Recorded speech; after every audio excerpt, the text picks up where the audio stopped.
Olá, amigos! Vamos bater um papo nesse vídeo sobre 10 pontos, 10 tópicos que eu enumerei sobre a Copa do Mundo que está acontecendo.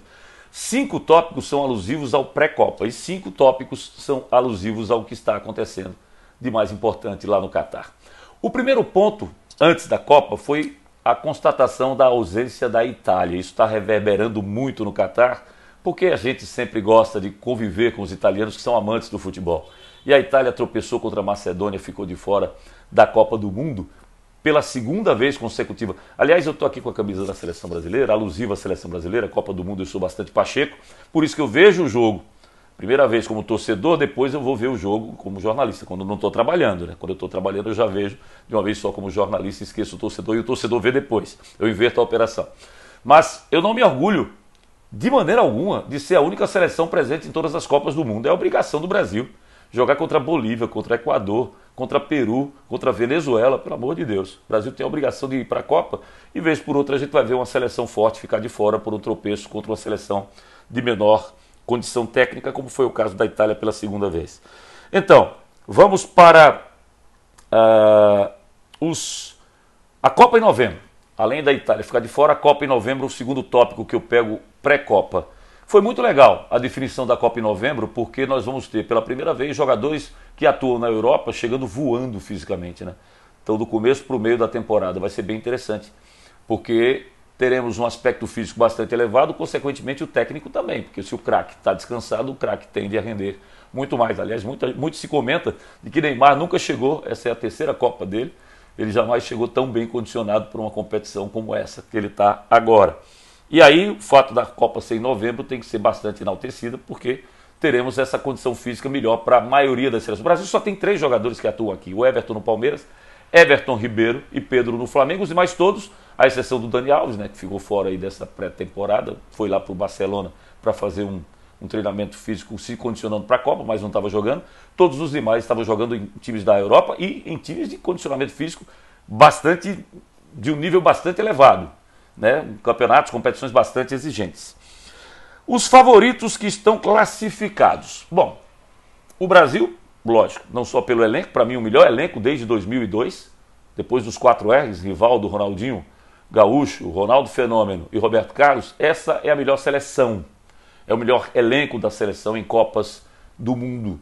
E o Brasil chega não só por essa condição, mas porque é o único que tem 5 títulos, então tem que ser respeitado, tem que respeitar.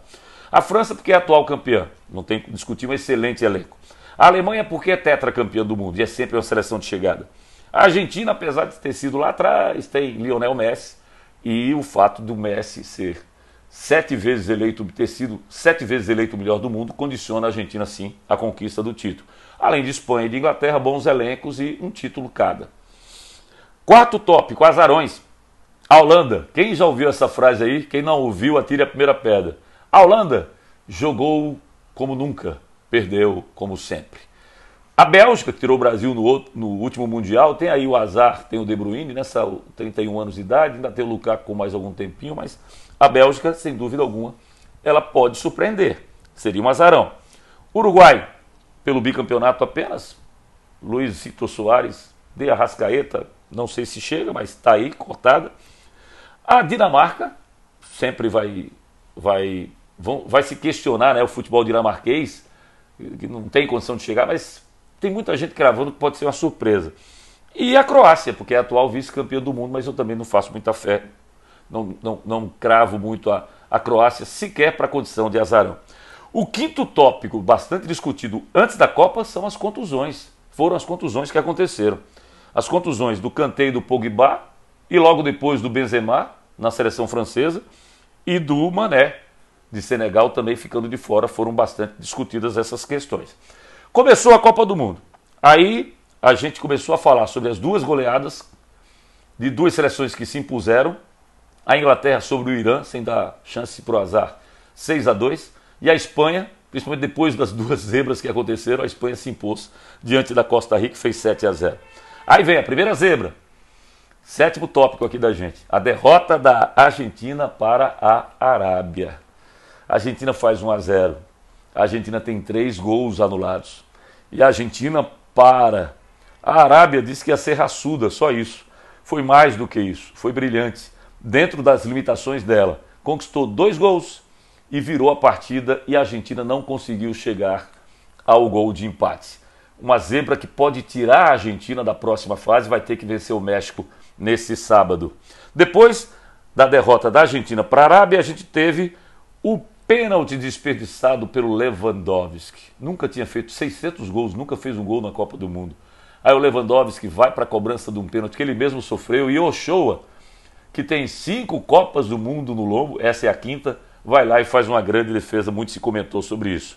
Claro, a derrota da Alemanha para o Japão por 2-1, a gente dizia, pô, o gato escaldado tem medo de água fria para os alemães, né? Os alemães subestimaram a disciplina japonesa, fizeram 1-0 com o Gundogan, mas terminaram levando a virada do Japão, perderam por 2-1 e está na mesma situação da Argentina. Só que um pouco mais complicada a situação da Alemanha, porque a Argentina é favorita contra México e Polônia, tem mais time. Mas a Alemanha não é favorita contra a Espanha, não. E se ela perder para a Espanha, praticamente fora da Copa do Mundo, do restante da Copa do Mundo. Então a seleção da Alemanha tem uma parada indigesta do domingo. Aliás, se a gente ganha da Sérvia nesta quinta-feira, o fim de semana será delicioso para o Brasil. O Brasil se delicia com a Argentina sofrendo contra o México no sábado, no domingo contra a Alemanha sofrendo contra a Espanha, e o Brasil vai para a sua segunda partida contra a Suíça na segunda-feira. E finalmente a gente fala sobre a estreia brasileira contra a Sérvia. Muita polêmica quanto à formação da seleção brasileira.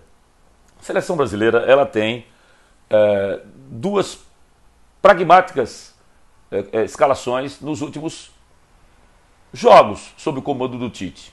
A defesa tem sido sempre a mesma. Alisson, Danilo e Alexandro pelas laterais, Marquinhos e Thiago Silva na zaga, com o Militão beliscando ali, esse lugar é meu, o Alex Telles brigando lá na esquerda, e eu ainda aposto que o Dani Alves vai fazer cosquinha ali no Danilo durante a Copa do Mundo, mas essa é a seleção que vinha jogando, ninguém tinha dúvida quanto a essa formação. Casimiro também era titular absoluto, e aí vem a questão, jogar com o Fred para liberar um pouco mais o Neymar, para ele cair para o lado esquerdo, Paquetá fica como terceiro homem de meio, ou fazer o que a tendência está nos mostrando, e alguns repórteres que são mais furões ali conseguiram pescar, de que já está definido que o Vini Júnior vai jogar. Aí o Brasil joga com Casimiro e Paquetá voltando um pouco mais, Neymar e Richarlison pelo meio, e pelas extremas o Vini Júnior entra no time e o Rafinha é mantido pelo lado direito. Perguntei para o pessoal da CBN aqui de Recife, quem vocês acreditam que seja o 12º jogador da seleção brasileira? Se a gente disser que é o Fred, a gente não está sendo incoerente não, né? Porque a primeira coisa que a gente está discutindo é essa mudança de paradigma, a mudança de sistema tático que muda a forma de jogar da seleção brasileira. Então, na teoria, seria Fred. Mas você tem Antony, você tem Rodrigo, você tem Martinelli, você tem Pedro. Olha as opções, Gabriel Jesus. Olha as opções que tem Tite, 5 alterações. Com o elenco que você tem, não dá para pensar em outro resultado. Quanto ao que disse o Stojkovic, técnico, e lá na defesa lá, o que é que eles têm na defesa? Porque o pessoal perguntou para ele como era o ataque da seleção brasileira. O que é que a gente tem lá atrás? A gente tem Thiago e Marquinhos titulares por onde passam. Essa defesa do Brasil tomou 19 gols apenas em 50 jogos. E os reservas da zaga do Brasil são titulares no Real Madrid e na Juventus. O Éder Militão é titular no Real Madrid, campeão europeu, e o Bremer é titular na equipe do Juventus. Respondido, Stojkovic. Boa sorte, Brasil. Boa estreia, seleção.